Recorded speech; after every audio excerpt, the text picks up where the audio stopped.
ഉരുൾപൊട്ടിയുണ്ടായ ദുരന്തം വാക്കുകളാൽ വിവരിക്കാൻ ആവാത്തതാണ്. ഏറ്റവും പുതിയ വിവരങ്ങളും ദൃശ്യങ്ങളുമാണ് മാതൃഭൂമി ന്യൂസിലൂടെ നിങ്ങളിലേക്ക് എത്തുന്നത്. കൂടുതൽ വിവരങ്ങളുമായി ഇപ്പോൾ വിംസ് ആശുപത്രിയിൽ നിന്നും അരുൺ അമൃതദാസ് ചേരുന്നു. അരുൺ, ഈ ആശുപത്രിയിലേക്ക് പരിക്കേറ്റവർ എത്ര എത്തിയിട്ടുണ്ട്, എത്ര മൃതദേഹങ്ങൾ സൂക്ഷിച്ചിട്ടുണ്ട്, അത് സംബന്ധിച്ച കൂടുതൽ വിവരങ്ങൾ ഏറ്റവും പുതിയതായി നൽകാനാവുന്നത് എന്തൊക്കെയാണ്?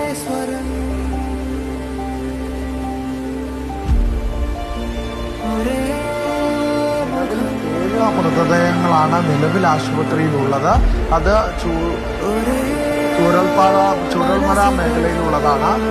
ഒപ്പം തന്നെ 77 പേരാണ് ഒടുവിൽ നമുക്ക് കിട്ടിയ കണക്ക് പ്രകാരം. അതിൽ തീവ്ര പരിചരണ വിഭാഗത്തിൽ 3 പേരുള്ളതായും അറിയുന്നു, അല്ല 9 പേരുള്ളതായും അറിയുന്നു. 3 പേരുടെ നില ഗുരുതരമാണെന്നുമാണ് നമുക്ക് മനസ്സിലാക്കുന്നത്. നേരത്തെ കോവിൽ ഉൾപ്പെടെ സൂചിപ്പിച്ചതുപോലെ തന്നെ ഈ മുണ്ടക്കൈ മേഖലയിലെ